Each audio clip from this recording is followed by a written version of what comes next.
Bonjour à toutes et à tous, on m'appelle Steven et ça y est, le trailer de Spider-Man No Way Home est enfin là après des mois de spéculations, de rumeurs, de sources plus ou moins fiables que l'on a essayé d'interpréter. Ça a confirmé que effectivement Jamie Foxx était Electro et que Alfred Molina, après officialisation, s'est retrouvé en tant que Doc Ock. On attend évidemment le retour du grand bouffon vert de Willem Dafoe et aussi potentiellement des 3 Spider-Man, même si ils ne sont pas montrés dans ce trailer et que je pense qu'ils ne seront absolument pas montrés dans n'importe quel trailer. Sony va potentiellement attendre le film afin de créer la surprise, parce que oui, personne ne s'y attend aux 3 Spider-Man, c'est bien connu. Ce que je vais vous proposer, vous l'aurez compris, nous allons analyser plan par plan ce trailer de Spider-Man No Way Home et en dégager les toutes premières théories concrètes. Ça fait extrêmement plaisir, pour la première fois depuis des mois, on a enfin du concret sur lequel se reposer pour tout simplement théoriser sur le film. Comme d'habitude, je vous invite à émettre vos propres théories en commentaire et aussi à me dire si jamais j'ai manqué quelques trucs sur certains plans, sait-on jamais. Et nous c'est parti,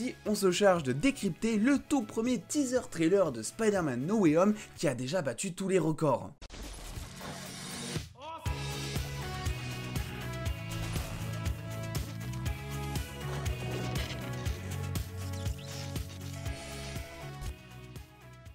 Et avant de commencer, pour plus de Spider-Man No Way Home, je vous invite à aller vous abonner à la chaîne secondaire où il y aura donc le replay du live que j'ai fait hier au moment où je tourne cette vidéo. Un live qui parlait entre autres de mon ressenti envers ce trailer, est-ce que j'ai été déçu, surpris, quelles sont même mes premières théories à chaud. Bref, vous aurez beaucoup plus d'informations dans ce live que je vous mets du coup en description. N'hésitez pas à vous abonner à la chaîne secondaire, c'est là où il y a un petit peu tous les replays et d'autres choses arrivent, croyez-moi. Le trailer de Spider-Man No Way Home commence tout simplement sur un toit, Peter et MJ, alors que tout simplement l'identité de Peter a déjà été découverte et qu'ils s'offrent tous les deux un petit peu de repos après tout l'abattage médiatique qu'il y a en ce moment autour d'eux. On peut voir évidemment sur cette une de journal du Daily Bugle, on ne les cherche plus, que tout simplement Peter est au centre de tout ça, avec des espèces d'ailleurs de marionnettes, sa grosse tête en plein milieu, pour dire tout simplement que ça y est, c'est la une, Peter Parker et Spider-Man, rien de très surprenant jusque là. Comme d'habitude, les médias en font des caisses et théorisent un petit peu sur les pouvoirs de Spider-Man, alors qu'ils auraient pu le faire depuis bien longtemps, mais non, maintenant que c'est dans l'actualité, il faut bien un petit peu évoquer la peur et dire que Spider-Man possède des pouvoirs qui peut hypnotiser tout simplement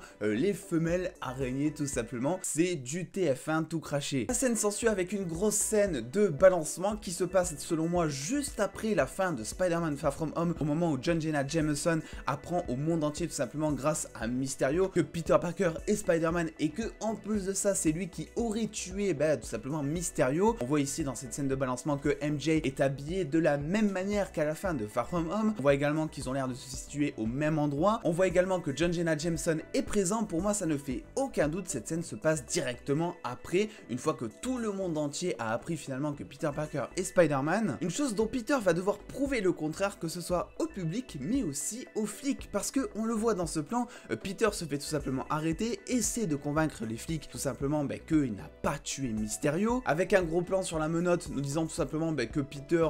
il pourrait s'échapper, il pourrait la péter la menotte comme il veut vu qu'il a une super force, qu'il désire coopérer et que effectivement ça ne sert à rien de s'échapper alors qu'il pourrait le faire. Vu des initiales qui sont mentionnées sur cet uniforme, il pourrait s'agir du Department of Damage Control, n'est-ce pas? Donc le même département finalement qui était employé dans Spider-Man Homecoming, qui se charge un petit peu réparer les dégâts des super-héros et des super-vilains. Évidemment on va parler de cette personne en chemise blanche dont on ne voit volontairement pas la tête. Beaucoup pensent sur Twitter, sur les réseaux, qu'il s'agirait non plus ni moins de Matt Murdock, un personnage qui est sous grosse rumeur depuis maintenant plusieurs mois, de la même manière que les 3 Spider-Man, pour apparaître dans No Way Home afin potentiellement défendre Peter Parker dans un tribunal, je le rappelle vu que Matt Murdock est un avocat. Et ici c'est vrai que si on suffit un petit peu au look ou encore à la coupe de cheveux sur certains plans, on voit qu'il a des lunettes, on voit aussi à ses avant-bras qu'il est assez touffu, ce qui pourrait aller dans le sens donc de l'acteur Charlie Cox qui interprète Matt Murdock Daredevil dans la série Netflix, mais tout simplement qu'il pourrait s'agir de Matt Murdock ici présent. Personnellement je n'y crois pas trop, vu que déjà la silhouette du corps a l'air d'être assez différente. Matt Murdock est quelqu'un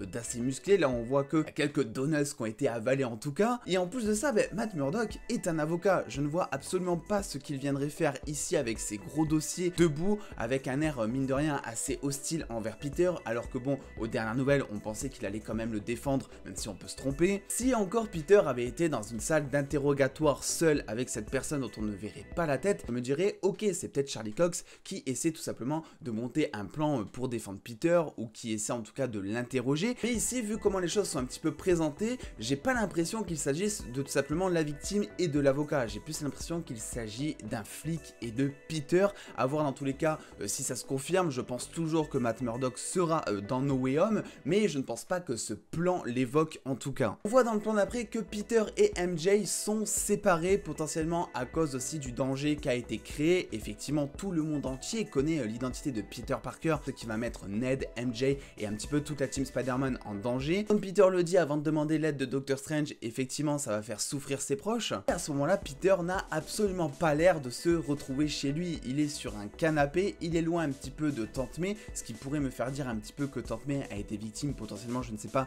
de harcèlement, que les gens ont trouvé un petit peu leur adresse à ce moment-là. Et que Peter, bien qu'à ce moment-là je ne pense pas qu'il soit enfermé par en tout cas les flics, parce qu'il n'a pas l'air menotté, il a l'air de se mettre bien confortable sur un canapé, etc. Je pense tout simplement qu'il s'est volontairement mis loin afin de protéger ses proches. Peter qui pendant un temps va volontairement essayer de reprendre sa vie normale. On le voit essayer ici de revenir à l'école, avec notamment la jeune Betty Brunt, qui est un petit peu la journaliste du bahut, on va appeler ça comme ça. Il se trouve juste devant l'école au moment où Peter, Ned, MJ et aussi Flash, qui aura changé de coupe de cheveux pour se mettre un petit peu dans la peau de Yelena Belova, n'est-ce pas? Le mec dit ça alors qu'il vient de se faire des mèches de cheveux. Et ben tout ce beau monde va retourner à l'école, alors que ben on le voit, il y a quand même tout un abattage médiatique autour d'eux, on voit que ça va être assez compliqué. Peter est en plus de ça persécuté, on le voit notamment grâce à cette affiche, le diable est déguisé, donc apparemment beaucoup le croient coupable de la mort de Mysterio. On le sait grâce à certaines photos de tournage et certains leaks, il y aura aussi une team, heureusement, pour soutenir l'araignée sympa du quartier. Plan d'après, on va essayer un petit peu de le mettre dans l'ordre. Pour moi, il se passe juste après le plan où MJ et Peter vont se faire un petit peu avaler par la foule, au moment j'imagine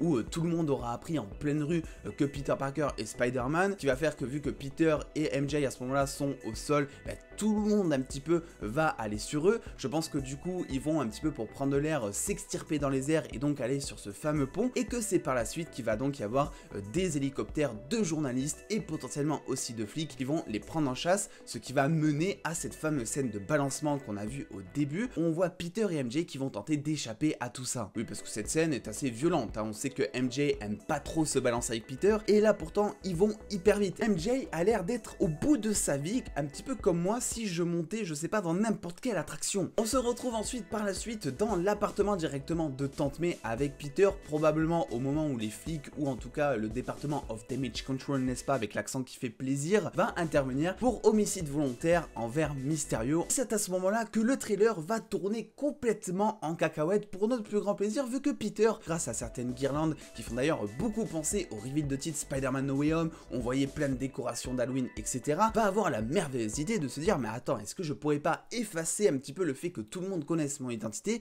grâce notamment à un sortilège de Doctor Strange. Peter se rend alors au Sanctum Sanctorum, qui est le repère de Doctor Strange, et va trouver Doctor Strange en espèce de doudoune jogging en tenue du dimanche, mais aussi un repère enneigé. Et là plusieurs questions se posent. Pourquoi est-ce que c'est dans cet état? Probablement peut-être parce que Hulk a tout simplement transpercé la toiture du repère dans Infinity War et que depuis ils n'ont pas potentiellement eu le temps de réparer. On le sait, en plus ça a été confirmé grâce au script de Infinity War. Wong a été snappé par Thanos, ce qui fait que donc pendant plusieurs années, et ben Doctor Strange, Wong était tout simplement disparu, que le repère s'est retrouvé sans personne avec un gros trou dans la toiture. Dès qu'il y a eu un petit peu de neige, ben tout ça s'est retrouvé à l'intérieur. Et pourtant mine de rien, ben on le voit au moment où Hulk a tout simplement défoncé l'escalier en tombant, et ben celui-ci a été réparé. Donc je me dis pourquoi est-ce que la neige serait encore là alors qu'un simple claquement de doigts, sans jeu de mots de ma part évidemment, et ben Doctor Strange aurait pu réparer tout ça. Peut-être est-ce du coup un sortilège que Strange a essayé de lancer, il s'est trompé, ça a recouvert tout ça de neige. Peut-être est-ce aussi les portes, vous savez, dans Doctor Strange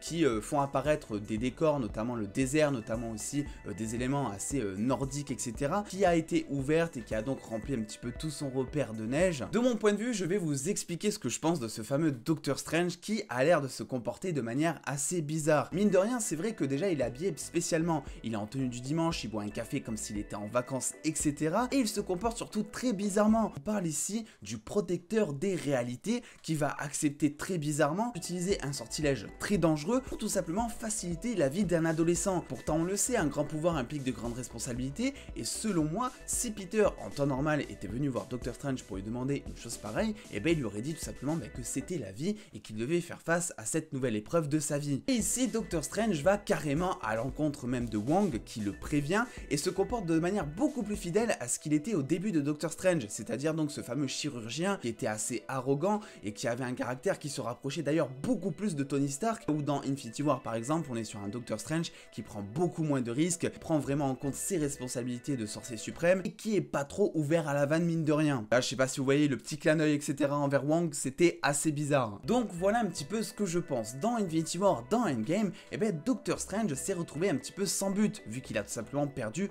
sa raison de vivre, sa raison d'évolution de carrière entre guillemets, la pierre du temps. Ce qui fait que actuellement, il a plus grand chose à faire en termes d'objectifs, et je pense que Doctor Strange est en réelle dépression. On le voit à sa tenue un petit peu chillax, on le voit à sa manière de se comporter comme si plus rien n'était grave, et en plus de ça, il porte toujours l'œil d'Agamotto alors qu'il n'y a plus aucun artefact, à notre connaissance bien sûr, évidemment pour l'instant, à l'intérieur. Ce qui pour moi montre l'attachement que Doctor Strange a envers cette pierre, même si elle n'existe plus, de la même manière finalement qu'un mari qui va perdre sa femme par exemple et qui va garder son anneau de mariage. Et c'est donc pour ça pour moi que Doctor Strange va accepter l'offre de Tom Holland. Peut-être tout simplement qu'il va y trouver un but que l'on ne connaît pas encore, et aussi ça va surtout lui donner une nouvelle raison de vivre avec un sortilège qui est encore assez dangereux à manipuler. Lui qui avait de grands pouvoirs grâce à la pierre du temps et de grandes responsabilités, il se retrouve confronté à un nouvel objectif qui est tout simplement d'utiliser un sortilège qui peut avec un gros risque chambouler tout le multiverse, chose qui va d'ailleurs se passer. Et y a pas que ça, Doctor Strange durant toutes ses apparitions nous fait très bien comprendre que son titre de docteur, il y tient quand même pas mal, et là il laisse Peter Parker l'appeler Steven, d'ailleurs très beau prénom au passage, ce qui là aussi en termes de comportement va à l'encontre de tout ce qui nous a été présenté envers le personnage. Et mine de rien, je sais qu'il y a la théorie visant à dire tout simplement qu'il pourrait s'agir de Mephisto, qui est donc inspiré d'un comics où effectivement Peter Parker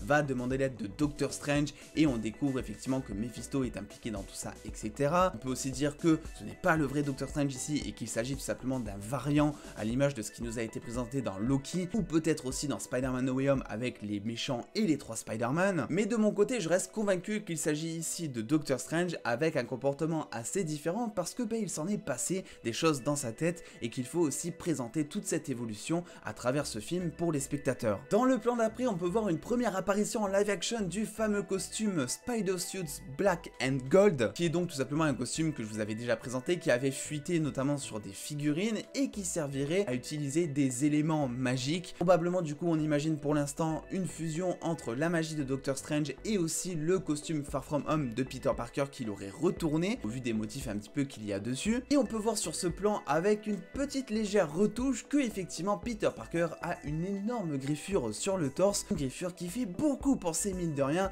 à celle d'Andrew Garfield dans The Amazing Spider-Man 1 lorsqu'il se bat notamment contre le lézard. Le lézard est un personnage sous rumeur d'apparaître dans No Way Home de la même manière que l'était l'homme sable, c'est exactement la même rumeur qui parlait de l'apparition de ces deux personnages dans le film. On le sait, ça a été confirmé grâce à ce trailer, en tout cas potentiellement parce qu'on l'a pas vu en chair et en os, et l'homme sable serait présent aux côtés d'Electro. Et même si on sait pas encore quel serait son but, vu qu'à la fin de Spider-Man 3, l'homme sable est devenu gentil, qu'il a l'air de protéger Peter face à certains éclairs d'Electro à ce moment-là, on pourrait se dire que le lézard ferait une apparition notamment sur ce plan que l'on voit pas trop et que beaucoup pensent être Venom. Alors il y a une image qui a tourné sur Twitter avec soi-disant une retouche photo visant à montrer qu'il s'agirait de Venom. Je pense qu'il pourrait s'agir soit du lézard qui serait pour moi beaucoup plus probable, ou alors ça pourrait être tout simplement un monstre du multiverse, vu que on le sait, il y a plein de créatures qui pourraient passer à travers les portails, ce qui pourrait aller dans le sens aussi du méchant Shumagorath qui est plus ou moins confirmé pour être un des grands méchants de Doctor Strange Multiverse of Madness. Mais alors du coup, quel serait le rapport entre ce fameux sortilège de Doctor Strange qui serait là un petit peu pour tout annuler et le fameux multiverse qui pète un plomb? Parce que pour l'instant, on voit pas trop ce qui pourrait se passer, même si on le voit très bien, il y a des choses qui ne se sont pas passées comme prévu justement. Je pense que le trailer nous trompe et je ne pense pas que le but du sortilège soit tout simplement de modifier la mémoire de ceux qui ont connu l'identité de Peter Parker en tant que Spider-Man. Je pense que le sortilège ici de Doctor Strange va être directement de modifier certains éléments passés, ce qui va donc jouer avec le temps et ce qui va dans le sens du foirage un petit peu de ce fameux sortilège qui va péter notamment tout le multiverse et les timelines. Cette théorie autour de modifier directement le passé pourrait expliquer le fait que des personnages comme Dr Octopus, mort à la fin de Spider-Man 2, en encore le bouffon vert, mort à la fin de Spider-Man 1 et confirmé dans ce trailer grâce à la bombe pour notre plus grand plaisir, serait de retour. Ça aurait modifié aussi le passé, les empêchant potentiellement de mourir, et ce qui pourrait les faire revenir dans ce film, et ce qui va les faire revenir dans ce film, comme le montre ce fameux plan avec Alfred Molina, qui va donc être officiellement rajeuni pendant toute la durée du film pour que son personnage colle avec celui de Spider-Man 2. On peut voir aussi que la production design au niveau des anneaux est semblable un petit peu à Loki, nous vendant un petit peu un gros cercle, nous vendant du coup une grande réalité unique, et au moment où tout a foiré, ce cercle là s'est divisé en plusieurs et du coup en plusieurs traits. Il est possible du coup que ces 4 cercles que l'on voit ici, tout simplement nous évoquent 4 timelines différentes. La réalité donc de Tom Holland dans le MCU, la réalité de Sam Raimi, la réalité de Andrew Garfield, ce qui fait 3, et potentiellement la réalité de Sony dans Marvel qui nous présenterait du coup Venom, Morbius, etc.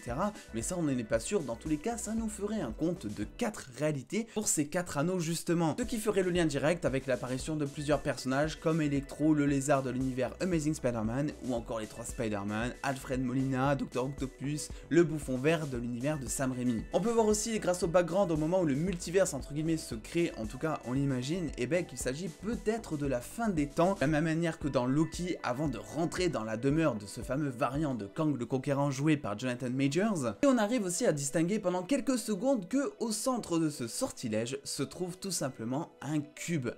que l'on revoit notamment dans ce plan là où Doctor Strange va extirper l'âme entre guillemets de Peter de la même manière que l'ancien l'avait fait sur Hulk pour un petit peu le faire descendre en confiance parce qu'il avait un petit peu pris le melon. Et pour moi ce cube pourrait tout simplement servir de prison, en tout cas on le voit, il y a des choses assez mystiques, notamment le design qui ressemble beaucoup notamment au logo de Doctor Strange dessus. Pour moi il pourrait s'agir d'une prison temporelle que Peter et Doctor Strange vont utiliser afin de remettre les personnages dans leur propre réalité. D'ailleurs pour revenir un petit peu à ces 4 anneaux qui pourraient un petit peu signifier chaque réalité, on les voit ici se mélanger, ce qui voudrait dire que ça y est, le multiverse et les réalités ont été mélangés, ce qui expliquerait pourquoi tous ces personnages d'univers différents se retrouveraient dans ce film. On voit ici après la création du multiverse que New York a été totalement chamboulé à la manière un petit peu de Inception au niveau de la production design d'ailleurs. Moi c'est un truc qui m'a fait grave penser à ça, et on voit que Peter tombe dans le vide en essayant très brièvement un moment de se balancer, sauf que sa toile, on ne sait pas pourquoi, ne part tout simplement pas, ce qui expliquerait pourquoi Doctor Strange serait en vol directement vers lui, afin notamment de le sauver de cette chute assez vertigineuse. Mine de rien il n'y a pas de sol en dessous, je sais pas si vous avez remarqué, je ne veux absolument pas monter dans cette attraction. Et du coup ici on se téléporte directement après dans ce qui semble être le Grand Canyon avec des trains qui font notamment référence à Spider-Man 2 pour moi. Doctor Strange va tout simplement dupliquer certains trains afin soit de protéger Peter à ce moment là de quelque chose, soit tout simplement de se battre contre lui parce qu'on dirait qu'ils sont assez hostiles l'un contre l'autre, et j'imagine que le trailer nous trompe pas mal et que tout simplement ils sont en train de combattre totalement autre chose. On a évidemment le retour de Happy que j'avais totalement oublié du coup à force de parler des 3 Spider-Man. Pour moi c'est quelque chose qui va se faire, Happy va mourir dans ce film, Happy qui est un petit peu l'oncle Ben on va dire de l'univers MCU Spider-Man, en tout cas c'est comme ça qu'il a été montré. Peter a un attachement envers lui, en plus de ça il se met en couple avec Tante May, donc indirectement c'est comme son oncle on va dire, et il y a moyen maintenant qu'il meure vu que tout simplement Iron Man est décédé, il n'y a plus aucune raison de laisser un personnage comme Happy lié directement à Tony dans l'univers de Spider-Man, et pour créer un nouvel impact émotionnel envers le héros, je me dis que faire mourir Happy dans ce film serait une bonne chose. On voit aussi que Peter à ce moment là porte le même costume, la même texture, la même chemise, etc. et potentiellement aussi la même coupe de cheveux que Tobey Maguire dans le théâtre avec exactement la même tenue. Il a l'air de parler à ce moment là à une femme de pouvoir, peut-être liée directement à son jugement, un procureur pourquoi pas, sauf qu'après quelque chose se passe, et je ne vais pas parler du Docteur Octopus qui apparaît et qui pour moi nous trompe au montage, puisque juste après avoir vu le Docteur Octopus qui dit Hello Peter, on voit une scène de Peter qui est donc sur un toit et qui met son costume,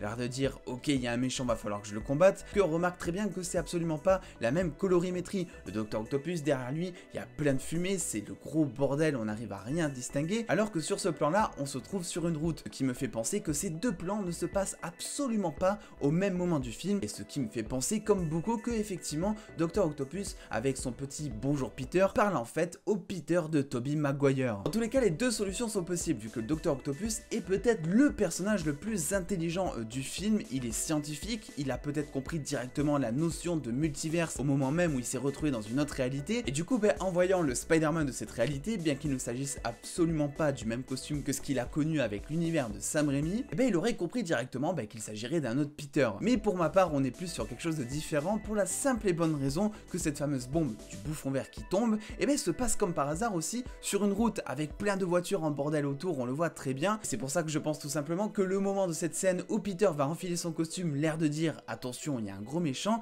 en face de lui, ce n'est pas Dr Octopus, bel et bien le bouffon vert de Willem Dafoe, plus ou moins confirmé pour apparaître dans le film maintenant. Alors évidemment, je vous l'avais dit, je m'y attendais. Que penser des 3 Spider-Man maintenant? Est-ce qu'ils vont être dans le film? Parce que beaucoup ont été déçus qu'ils ne soient pas dans le premier trailer. Je pense que maintenant c'est une évidence. Entre toutes les coïncidences, les preuves que l'on a, les rumeurs, les sources assez fiables qui en parlent, et le fait maintenant que des méchants des 3 univers soient officiellement prévus dans ce film, moi ça ne fait aucun doute, ils vont aussi ramener les héros. Ça ne fait aucun sens de ramener que les méchants si tu ne ramènes pas pour au moins quelques minutes les Spider-Man de Andrew Garfield et aussi celui de Tobey Maguire. Commercialement parlant, ça serait une aubaine pour Sony, et en plus ça va dans le sens de toutes les rumeurs. Je vais du coup m'arrêter ici parce que la vidéo va être beaucoup trop longue, sinon j'ai beaucoup trop de choses à dire. Il y aura d'autres vidéos évidemment prochainement, théories sur la chaîne, parce que j'ai quelques trucs encore à dire, donc n'hésitez pas à vous abonner en activant la cloche évidemment, surtout à me donner vos théories et à voir si j'ai raté quelques trucs. Alors j'ai pas parlé évidemment de la nouvelle coupe de cheveux de Wong, fait extrêmement plaisir mais dont pour l'instant c'est pas vraiment la priorité de la discussion. N'hésitez pas à lâcher le petit pouce bleu si cette vidéo vous a plu et surtout à venir me suivre sur les réseaux sociaux. Voilà, ça recommence assez l'actualité, tout ça, vu que je viens de rentrer de vacances